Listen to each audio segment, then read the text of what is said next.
آج 26 جنوری ہے۔ 26 جنوری کا دن ہمارے ملک میں اپنے اندر ایک تاریخ رکھتا ہے، اس کا ایک پس منظر ہے،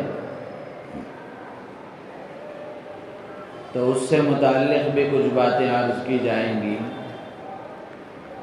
اسی طریقے سے آج سے 4 دن پہلے 22 جنوری گزرا ہے۔ 22 جنوری کو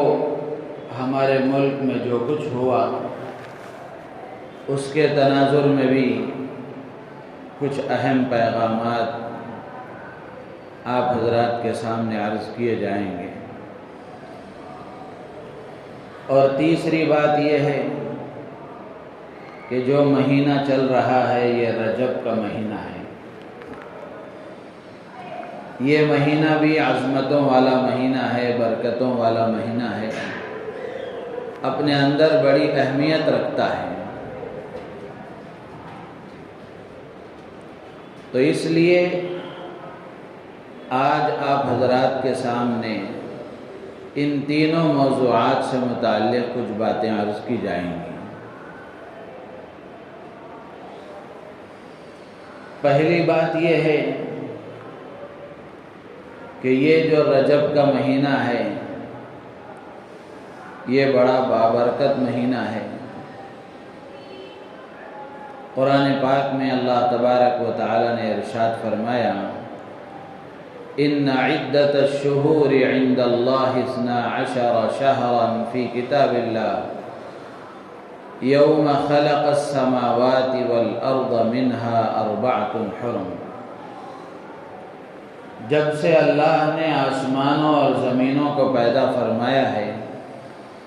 اس وقت سے لے کر آج تک مہینوں کی جو گنتی ہے اللہ کے یہاں وہ 12 ہے، یعنی سال کے 12 مہینے ہیں۔ اللہ تعالیٰ آگے فرماتے ہیں منها 4 حرم، ان میں سے 4 مہینے قابل احترام ہیں۔ سارے مہینے اللہ کے بنائے ہوئے ہیں، اللہ کے طے کیے ہوئے ہیں۔ مہینے کا ہر لمحہ، زندگی کا ہر لمحہ، ہر مہینہ، ہر دن، ہر ہفتہ اور ہر سیکنڈ انسان کا بہت قیمتی ہے، اس لیے کہ جو زندگی اللہ نے دی ہے یہ اللہ کی بڑی نعمت ہے، اور اللہ تبارک و تعالی نے یہ زندگی بے فائدہ نہیں دی ہے، بلکہ اللہ نے ایک مقصد متعین فرما کر،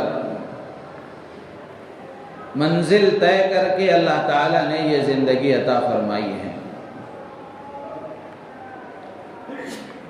تو انسان کی زندگی کا ہر لمحہ، ہر سیکنڈ، ہر دن، ہر ہفتہ، ہر مہینہ اور ہر سال بڑا قیمتی ہے، لیکن دنوں میں سے بھی جیسے جمعہ کا دن ہے، مہینوں میں سے اسی طریقے سے 4 مہینے اللہ کے یہاں قابل احترام ہیں۔ 4 مہینوں کو اللہ تبارک و تعالی نے عظمت والا بنایا ہے، اور اللہ کو حق حاصل ہے، جس کو اللہ تعالی عظمت والا کہہ دیں، جس کو اللہ تعالی عظمت والا بتا دیں، تو یہ اللہ کا حق ہے، اللہ جو چاہے کر سکتے ہیں۔ تو اللہ تعالیٰ نے ان 4 مہینوں کو فضیلت دی ہے دوسرے مہینوں پر۔ وہ 4 مہینے کون سے ہیں؟ حدیث میں اللہ کے نبی علیہ السلام نے ان 4 مہینوں کے نام بتائے، ذوالقعدۃ وذوالحجۃ والمحرم ورجب مضر الذی بین جمادی وشعبان۔ 3 مہینے لگاتار ہیں، ایک مہینہ درمیان میں ہے۔ لگاتار 3 مہینے کون سے ہیں؟ رمضان کے بعد شوال آتا ہے، شوال کے بعد سے 3 مہینے لگاتار ہیں، ایک ذوالقعدہ کا مہینہ اور دوسرا ذوالحجہ کا مہینہ اور تیسرا محرم کا مہینہ، یہ یکے بعد دیگرے لگاتار ہیں۔ اللہ کے نبی صلی اللہ علیہ وسلم نے فرمایا ثلاثۃ متوالیات، کہ 3 مہینے لگاتار ہیں۔ اور چوتھا مہینہ کون سا ہے؟ وَرَجَبُ مُضَرْ الَّذِي بَيْنَ جُمَادَى وَشَعْبَانَ، کہ رجب کا مہینہ ہے جو جمادی الاخری اور شعبان المعظم کے بیچ میں آتا ہے۔ رجب سے پہلے جو مہینہ گزرا یہ جمادی الاخری کا مہینہ گزرا ہے، اب رجب کے بعد جو مہینہ آئے گا وہ شعبان المعظم کا مہینہ ہے، تو یہ رجب المرجب کا مہینہ ہے، یہ بڑی عظمتوں والا ہے، بڑی برکتوں والا ہے۔ علماء نے لکھا ہے کہ ان 4 مہینوں میں اگر کوئی آدمی کوئی اچھا کام کرتا ہے، نیکی کا کام کرتا ہے، خیر کا بھلائی کا کام کرتا ہے، تو اس کا اجر و ثواب اللہ کے ہاں بڑھا دیا جاتا ہے۔ دوسرے مہینوں کے مقابلے میں، دوسرے دنوں کے مقابلے میں ان 4 مہینوں میں کیے جانے والے عمل کا ثواب اللہ تعالیٰ بڑھا دیتے ہیں۔ جہاں ثواب بڑھتا ہے، اسی طریقے سے ان 4 مہینوں میں کیے جانے والا گناہ، ان 4 مہینوں میں کیے جانے والی اللہ کی نافرمانی، اس کا وبال عام مہینوں کے مقابلے میں زیادہ ہے۔ تو اب اس سے اندازہ ہوتا ہے کہ یہ 4 مہینے اللہ کے یہاں بڑی اہمیت کے حامل ہیں۔ اللہ تعالیٰ نے ان کو عظمت والا بتایا ہے، حرمت والا بتایا ہے، عزت و احترام والا بنایا ہے۔ تو اللہ نے خود فرمایا کہ یہ 4 مہینے قابل احترام ہیں، تو اس میں کرنا کیا چاہیے؟ تو اللہ تعالیٰ نے آگے فرمایا فَلَا تَظْلِمُوا فِيهِنَّ أَنفُسَكُمْ، کہ تم ان مہینوں میں بطور خاص اپنے آپ پر ظلم مت کرو۔ ویسے ظلم سال کے 12 مہینے حرام ہے، ہر لمحہ حرام ہے، لیکن اللہ تعالیٰ نے خاص طور سے فرمایا کہ ان 4 مہینوں میں بطور خاص اپنے آپ کو ظلم سے دور رکھو۔ ظلم سے کیا مراد ہے؟ مفسرین نے لکھا ہے کہ یہاں ظلم سے مراد اللہ کی نافرمانی، گناہ، اللہ کو ناراض کرنے والا کام، اللہ کو ناراض کرنے والی حرکت۔ تو مسلمانوں سے اللہ تعالیٰ فرماتے ہیں فَلَا تَظْلِمُوا فِيهِنَّ أَنفُسَكُمْ، کہ ان 4 مہینوں میں بطور خاص مجھے ناراض کرنے والا کوئی کام نہ کرو، نافرمانی نہ کرو، گناہ نہ کرو۔ اسی لیے علماء نے لکھا ہے کہ اگر کوئی آدمی ہمت کر کے اور اللہ سے توفیق طلب کر کے ان 4 مہینوں میں اپنے آپ کو خیر کے کاموں کا عادی بنا لیتا ہے، ان 4 مہینوں میں اپنے آپ کو اعمال کا پابند بنا لیتا ہے، ان 4 مہینوں میں اپنے آپ کو اللہ کو خوش کرنے والے، اللہ کو راضی کرنے والے اعمال میں اپنے آپ کو لگا لیتا ہے، مشغول کر لیتا ہے، اور جو آدمی ان 4 مہینوں میں اللہ کو ناراض کرنے والے کاموں سے اپنے آپ کو بچاتا ہے، گناہوں سے اپنے آپ کو بچاتا ہے، اللہ کو غصہ دلانے والی حرکتوں سے اپنے آپ کو دور رکھتا ہے، تو علماء مفسرین نے لکھا ہے کہ ان 4 مہینوں کی پابندی کی برکت سے اللہ تبارک و تعالی پورے سال اس کو خیر کے کاموں کی توفیق دیتے ہیں، پورے سال اس کو گناہوں سے بچنے کی استعداد عطا فرماتے ہیں، پورے سال اللہ تعالیٰ اسے نیک کاموں کے کرنے کا جذبہ، نیک کاموں کے کرنے کا شوق اللہ تعالیٰ اس کے اندر پیدا فرماتے ہیں، اور اس کے لیے خیر کے کاموں کو کرنا اللہ تعالیٰ آسان کر دیتے ہیں۔ جس کے لیے اللہ تعالیٰ آسان کر دے، جس کو اللہ تعالیٰ توفیق دے دے، اس کے لیے کوئی کام مشکل نہیں ہوتا۔ تو اس سے اندازہ ہوا کہ یہ جو رجب کا مہینہ ہے یہ بڑی عظمت والا مہینہ ہے، بڑی اہمیت والا مہینہ ہے، اور اس مہینے کا اللہ کے یہاں بڑا احترام ہے، تو ہماری ذمہ داری بنتی ہے کہ ہم اپنے آپ کو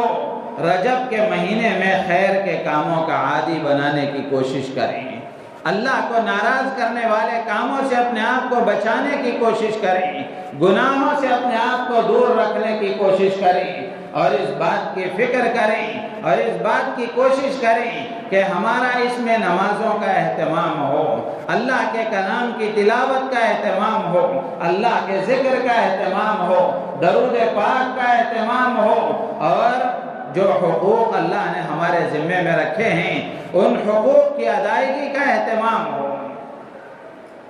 یعنی دین کے جتنے احکام، دین کے جتنے شعبوں سے متعلق ہیں، ان سارے شعبوں کے احکام پر ہم عمل کرنے والے بنیں، ان کی نافرمانیوں سے، غلط کاموں سے اپنے آپ کو بچانے کی کوشش کریں، اس لیے کہ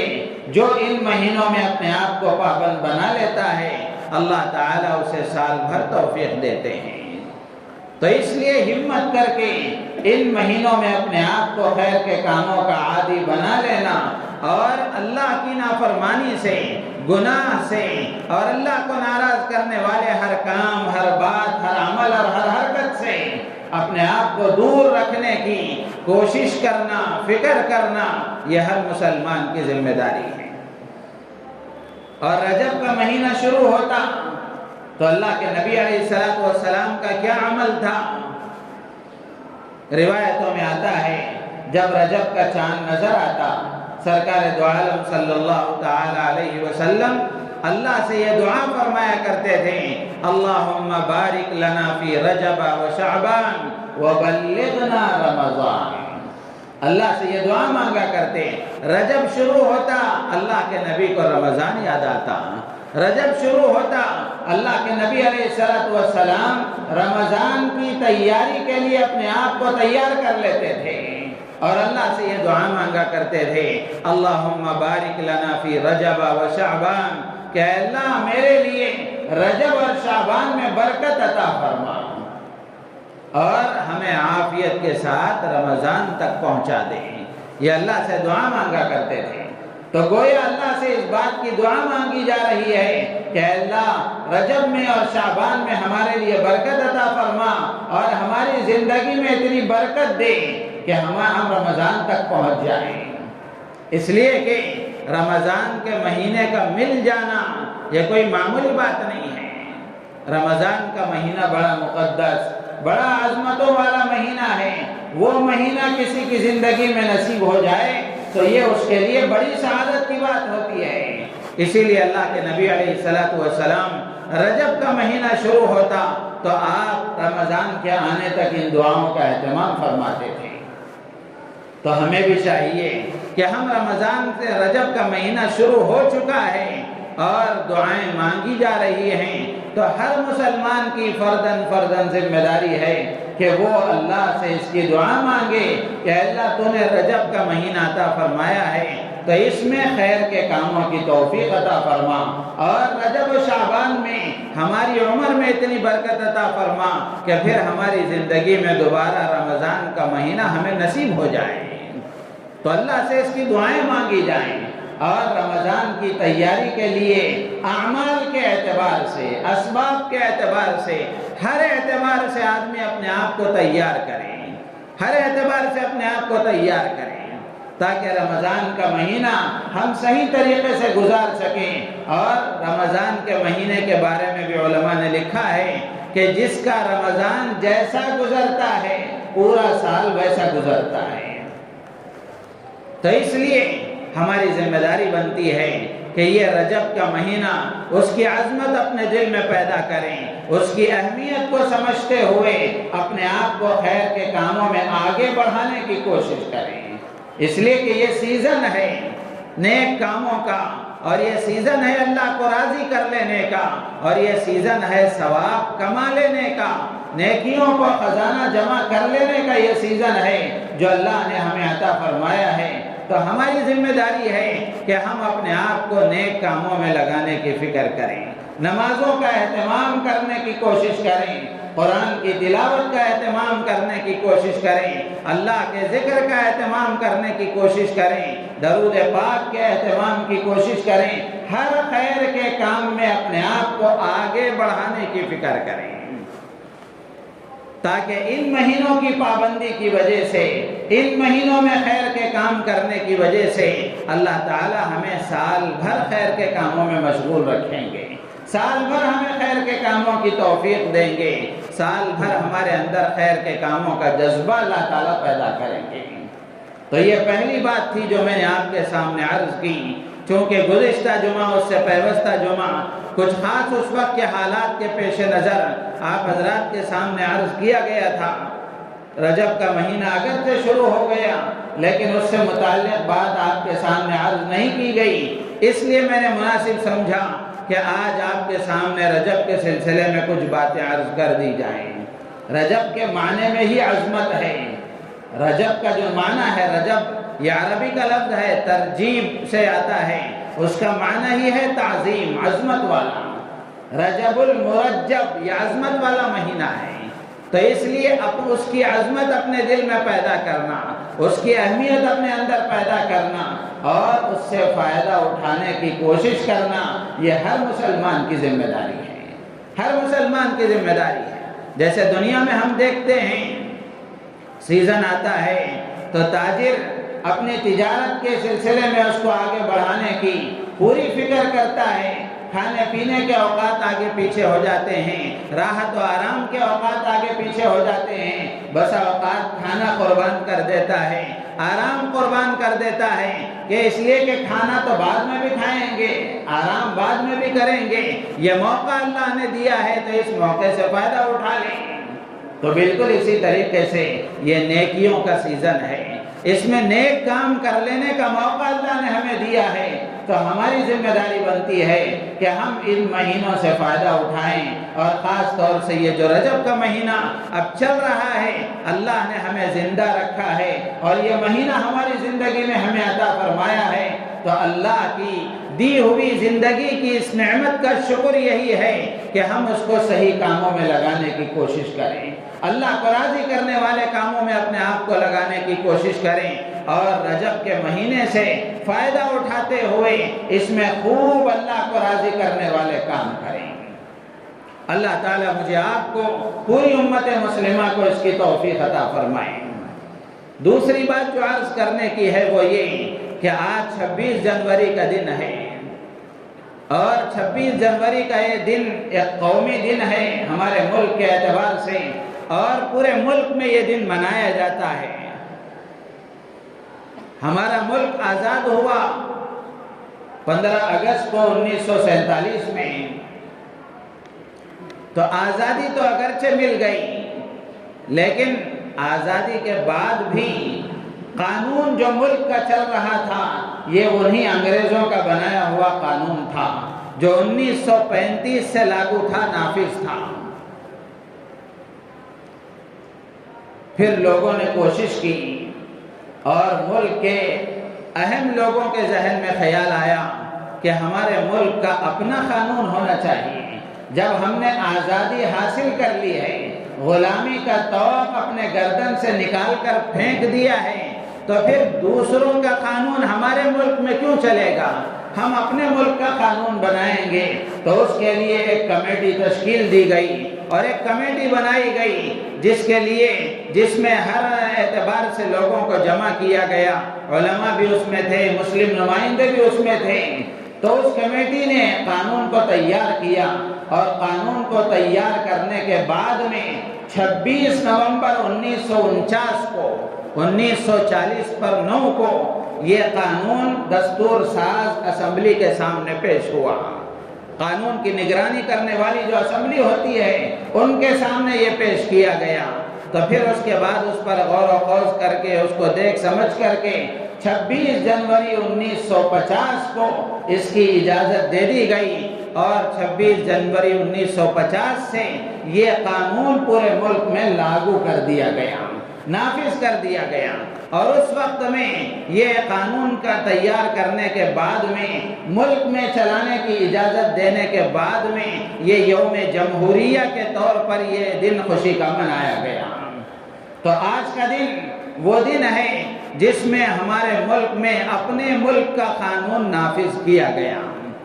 ہمارے ملک کے قانون کو نافذ کیا گیا، ورنہ اس سے پہلے انگریزوں کا بنایا ہوا قانون تھا جس کو منسوخ کر کے باضابطہ طور پر 26 جنوری 1950 سے ہمارے ملک میں قانون نافذ کیا گیا۔ تو یہ یوم جمہوریہ کے طور پر اس وقت سے لے کر آج تک برابر یہ دن خوشی کا منایا جاتا ہے، پورے ملک میں منایا جاتا ہے، اور ملک کے تمام باشندے یوم جمہوریہ کے طور پر اس دن کو مناتے ہیں اور خوشی کا اظہار کرتے ہیں کہ ہمارے ملک میں اپنے ملک کا قانون نافذ ہوا، جو قانون بنایا گیا۔ اور ہمارے ملک کا جو کانسٹیٹیوشن ہے یہ ایسا قانون ہے جس میں قانون کے اعتبار سے جتنے افراد ہمارے ملک میں بستے ہیں، ہمارے ملک میں جتنے باشندے رہتے ہیں، تمام کا اس میں لحاظ کیا گیا ہے، تمام کو اس میں آزادی دی گئی ہے۔ اور اس قانون کی خصوصیات میں سے یہ خصوصیت ہے کہ قانون کی نگاہ میں ہر شہری برابر ہے، قانون کی نگاہ میں ہر شہری برابر ہے۔ جو قانون بنایا گیا ہے وہ قانون ہر شہری پر نافذ ہوگا۔ ایسا نہیں ہے کہ ان کے لیے ایک الگ قانون ہے، ان کے لیے ایک الگ قانون ہے، بلکہ یہ قانون کی نگاہ میں ہر شہری کو برابر کا حق دیا گیا ہے۔ اور اسی طریقے سے اقلیتوں کو بھی ان کے حقوق دیے گئے۔ ہاں، ایک بات یاد رکھنے کی یہ ہے، حضرت مولانا خلیل الرحمن سجاد مامانی دامت برکاتہم ہمیشہ کہتے ہیں کہ یہ ہمارا ملک، یہاں کوئی اکثریت نہیں ہے، ہمارے ملک میں کسی کی اکثریت نہیں ہے، یہ ملک پورا اقلیتوں کا گلدستہ ہے، یہ ملک پورا اقلیتوں کا گلدستہ ہے۔ جیسے مسلمانوں کو ہم اقلیت سمجھتے ہیں، اس کے مقابلے میں جیسے ہم سمجھتے ہیں کہ ہندو اکثریت میں ہیں، حالانکہ ہندو کی اکثریت نہیں ہے، ہندو اکثریت میں نہیں ہیں، بلکہ طبقات الگ الگ ہیں، طبقات الگ الگ ہیں۔ تمام طبقات کو جوڑ کر کے زبردستی ان کو ہندو کا نام دے کر کے اکثریت کے طور پر بتایا گیا ہے، ورنہ تو ہمارے ملک میں کوئی اکثریت میں نہیں ہے، تمام سب کے سب اقلیت ہیں، اور یہ اقلیتوں کا گلدستہ ہے۔ اسی لیے اقلیتوں کو ان کے حقوق دیے گئے، قانون میں اقلیتوں کو ان کے حقوق دیے گئے کہ ہر اقلیت، ہر مذہب والا اپنے مذہب کے مطابق عمل کرے گا، اور اس کی تبلیغ اور اشاعت وہ کر سکتا ہے، اپنی تہذیب کو قائم رکھ سکتا ہے، اپنی تہذیب پر باقی رہ سکتا ہے، اور اس کے لیے اپنے علیحدہ ادارے تعمیر کر سکتا ہے جس میں وہ اپنے مذہب کی تعلیم دے سکے۔ اور اس قانون میں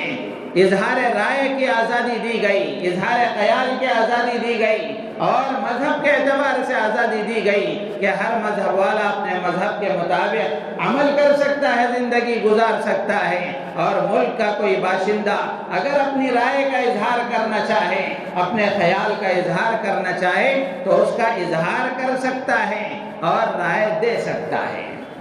اسی کا نام جمہوریت ہے، اسی کا نام جمہوریت ہے۔ ورنہ تو دنیا کے دوسرے ملکوں میں ہم دیکھیں کہ جہاں جمہوریت نہیں ہے، جہاں سیکولرزم نہیں ہے، وہاں کوئی آدمی اپنی بات رکھ نہیں سکتا، اظہار رائے کی آزادی نہیں ہے۔ اللہ نے جس ملک میں ہمیں پیدا فرمایا ہے،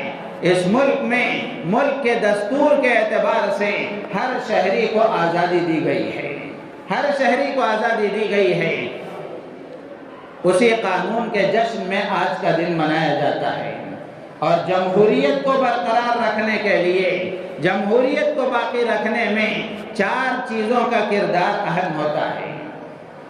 4 چیزوں کا کردار اہم ہوتا ہے برقرار رکھنے کے لیے۔ سب سے پہلی چیز یہ ہے کہ طرز حکمرانی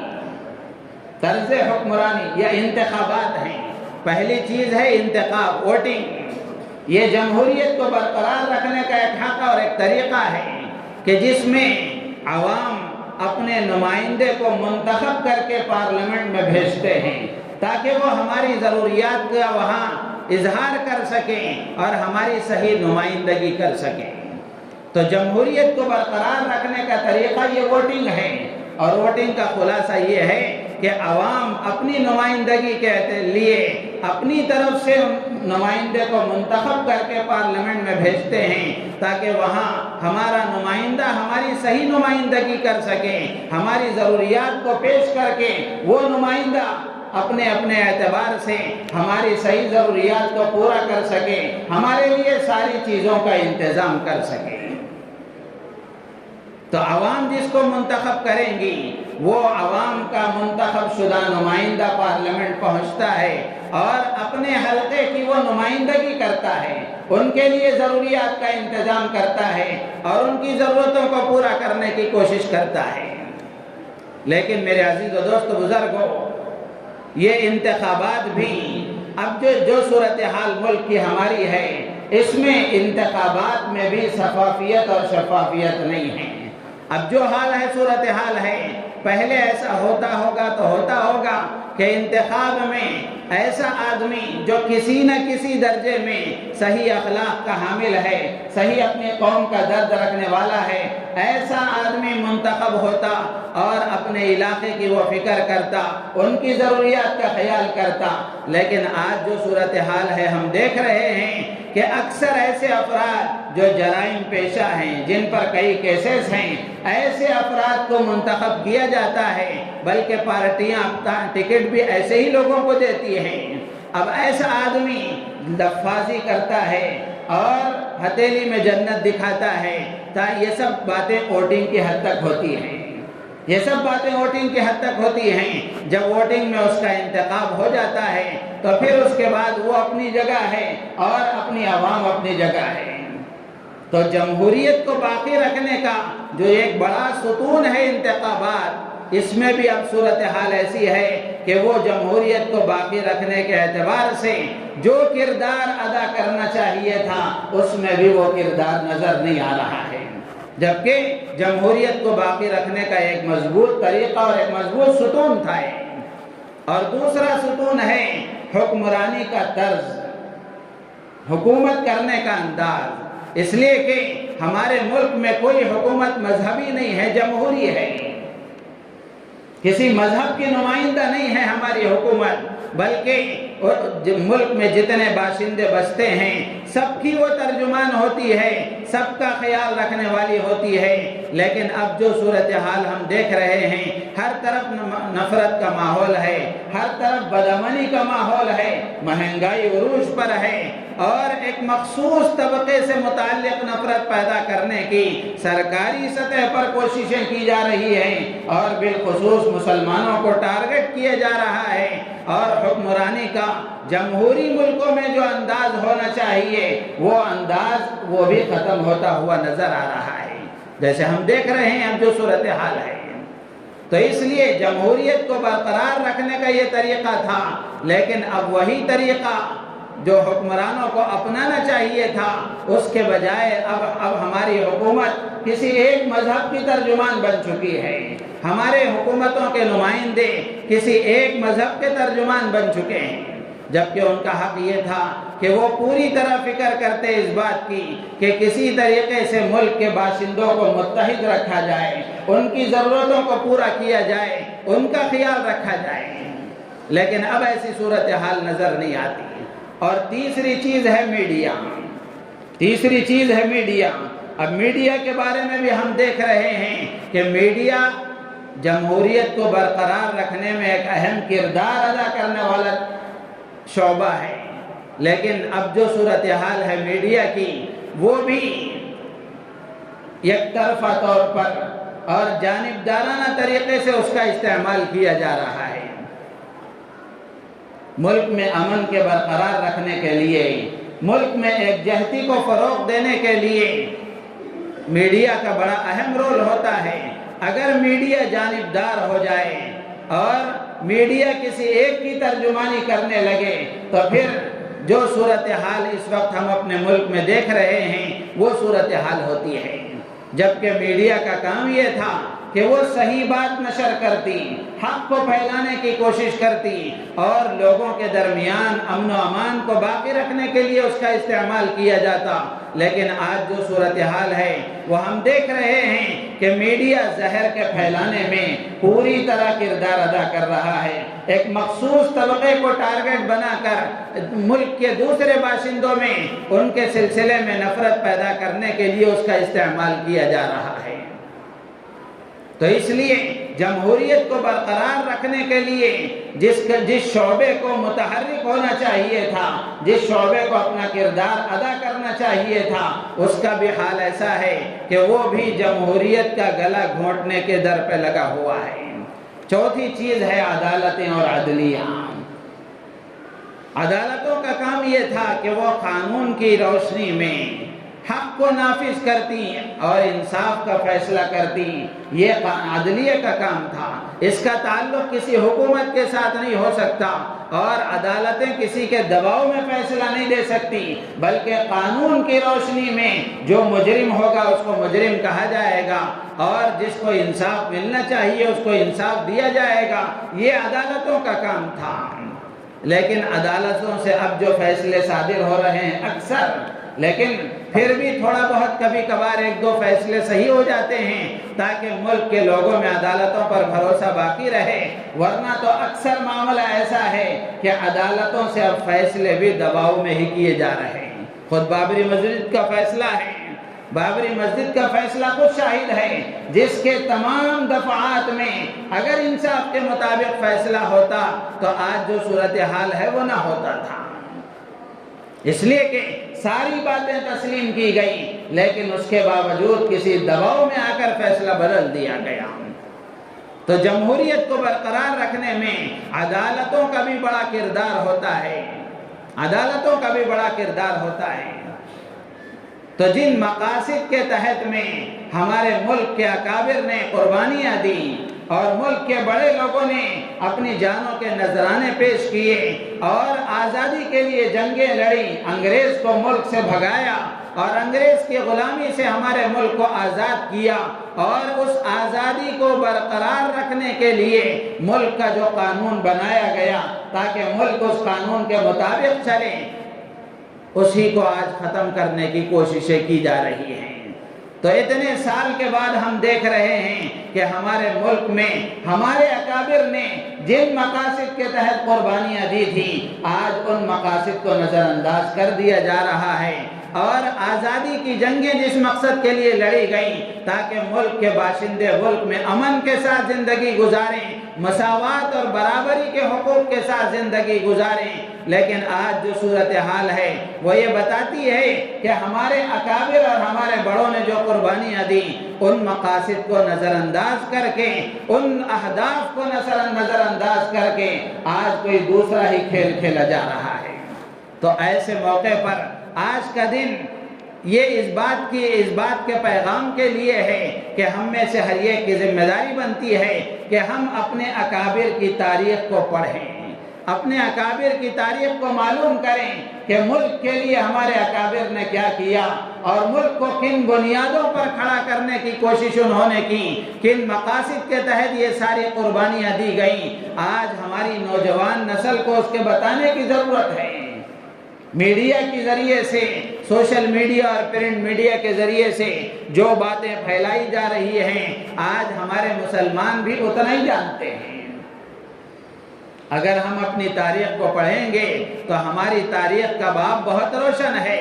اور یہ حقیقت ہے کہ ملک کی آزادی کے لیے اور ملک میں امن کو برقرار رکھنے کے لیے، ملک کے ہر باشندے کو اس کا حق دلانے کے لیے ہمارے اکابر نے جتنا خون بہایا ہے اتنا دیگر اقوام نے پسینہ بھی نہیں بہایا ہے۔ تو اس لیے ہم سب کی ذمہ داری بنتی ہے، ملک کے تمام باشندوں کی ذمہ داری بنتی ہے، بالخصوص مسلمانوں کی ذمہ داری بنتی ہے کہ وہ ملک میں امن برقرار رکھنے کے لیے اور ملک میں اتحاد و اتفاق کو قائم کرنے کے لیے، ملک کے ہر باشندے کو اس کا حق دلانے کے لیے مسلمانوں کی بطور خاص اور ملک میں جو انصاف پسند باشندے ہیں ان سب کی ذمہ داری بنتی ہے کہ ایسے موقع پر وہ کھڑے ہوں اور کھڑے ہو کر اس بات کی فکر کریں کہ ملک میں جو ظلم کیا جا رہا ہے اس ظلم کو ختم کرنے کی کوشش کی جائے اور انصاف کو قائم کرنے کے لیے جو جد و جہد کی جانی چاہیے وہ سب کی مشاورت سے اور پورے لوگ مل بیٹھ کر کے مشورہ کر کے کوئی لائحہ عمل تیار کر کے اپنے اکابر کی نگرانی میں اس کے مطابق عمل کرنے کی کوشش کی جائے تو آج کا دن آتا ہے تو یہ پیغام ہمیں دے کر جاتا ہے۔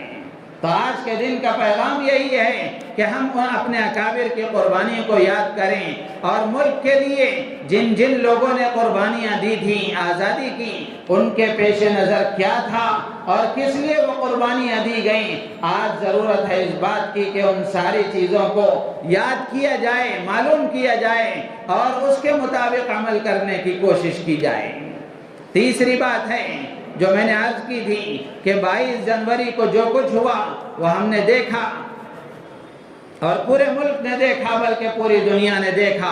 کہ ایسے موقع پر ہمیں اللہ کا شکر ادا کرنا چاہیے کہ اللہ تبارک و تعالی نے ہمیں عقیدہ توحید عطا فرمایا ہے، ایمان عطا فرمایا ہے۔ اپنے دل کو شکر کے جذبات سے معمور کر کے اللہ کی بارگاہ میں شکر ادا کرنا چاہیے کہ اللہ تو نے کیسا عظیم عقیدہ ہمیں عطا فرمایا ہے، عقیدہ توحید، اور کیسا عظیم الشان ایمان تو نے ہمیں عطا فرمایا ہے۔ تو اس پر ہمیں اللہ کا شکر ادا کرنا چاہیے۔ انشاءاللہ کبھی وقت ملے تو عقیدہ توحید پر بھی انشاءاللہ آپ کے سامنے بات عرض کی جائے گی کہ عقیدہ توحید کی اہمیت کیا ہے اور عقیدہ توحید کی وجہ سے اس کے کیا ثمرات ہیں، کیا اثرات ہیں، کیا فوائد ہیں، اس سے متعلق بھی انشاءاللہ العزیز کچھ باتیں عرض کی جائیں گی۔ تو اس لیے 22 جنوری کے تناظر میں پہلی بات تو یہ ہے کہ ہم اس بات کے لیے اپنے آپ کو آمادہ کریں اور اللہ کی بارگاہ میں شکر ادا کریں، اس لیے کہ جو 22 جنوری کو ہوا اس کا خلاصہ یہ ہے کہ اپنے بھگوان کی مورتی میں روح کو ڈالنا، پران پرتشٹھا جس کو کہا گیا، اس کا معنی ہے مورتی میں روح کو ڈالنا۔ اب روح کو جس میں ڈالا جا رہا ہے، ڈالنے والا بڑا ہوتا ہے یا جس میں ڈالا جائے وہ بڑا ہوتا ہے؟ ہر آدمی سوچ سکتا ہے، لیکن ہمارے برادران وطن وہ جو کریں اپنے ان کے لیے ان کو سلامت ہے، وہ جو کرنا چاہیں کریں۔ ہماری ذمہ داری یہ ہے کہ ہم کسی کے جذبات کو ٹھیس پہنچائے بغیر ہم اپنے اللہ کا شکر ادا کریں کہ اللہ تو نے ہمیں عقیدہ توحید عطا فرمایا، ہمیں ایمان عطا فرمایا، ہمیں اپنی ذات سے نسبت عطا فرمائی، اس پر ہمیں اللہ کا شکر ادا کرنا چاہیے۔ اور دوسری بات یہ ہے کہ ہر مسلمان کو اس بات کا عزم کرنا چاہیے ایسے حالات میں اور اتنے خطرناک صورتحال میں بھی اگر مسلمان مساجد کو آباد کرنے کی کوشش نہ کریں تو پھر یہ ہماری مردہ ضمیری کے علاوہ کچھ نہیں ہے۔ تو ضرورت اس بات کی ہے کہ ہم اس بات کا عہد کریں کہ آج سے ہم مساجد کو آباد کریں گے، نمازوں کا اہتمام کریں گے۔ اگر ہم نے مساجد کو آباد کیا ہوتا اور مسجدوں کو جن مقاصد کے لیے تیار کیا گیا اور بنایا گیا اور اللہ کی طرف سے مساجد کے سلسلے میں جو پیغامات دیے گئے ان کو اگر ہم عام کرتے، برادران وطن میں پہنچاتے اور مساجد کو ان تمام مقاصد کے لیے استعمال کرتے تو آج ملک کی جو صورتحال ہے یہ نہ ہوتی۔ تو اس لیے ہم میں سے ہر ایک کی ذمہ داری ہے کہ ہر مسلمان اس کی کوشش کرے کہ مساجد کو آباد کریں، نمازوں کا اہتمام کریں اور اللہ سے دعاؤں کا اہتمام کریں۔ اور اس کے بعد تیسری ذمہ داری یہ ہے کہ اس وقت میں اب قریب میں آنے والے انتخابات ہونے والے ہیں پورے ملک کے، تو اس سلسلے میں ہمارے اکابر اور مشائخ کی طرف سے جو ہدایات دی جائیں ہر مسلمان کی ذمہ داری ہے کہ وہ ان ہدایات کے مطابق عمل کریں۔ اس وقت میں ہمارے تمام اکابر کی طرف سے جو بات عرض کی جا رہی ہے وہ یہ کہ ہر مسلمان اور ملک کا ہر باشندہ ہر ایک کے ساتھ ہمدردی کے ساتھ یہ بات عرض کی جا رہی ہے اور خاص طور سے مسلمانوں سے کہا جا رہا ہے کہ مسلمان اپنے ڈاکومنٹس کو درست کریں۔ ہر آدمی دیکھے ہر آدمی دیکھے اپنے ڈاکومنٹس کو اور اس کو درست کرنے کی کوشش کرے، اس لیے کہ آنے والے جو حالات ہیں وہ یہ بتا رہے ہیں کہ شکنجہ ہم پر کسنے کی کوشش کی جا رہی ہے۔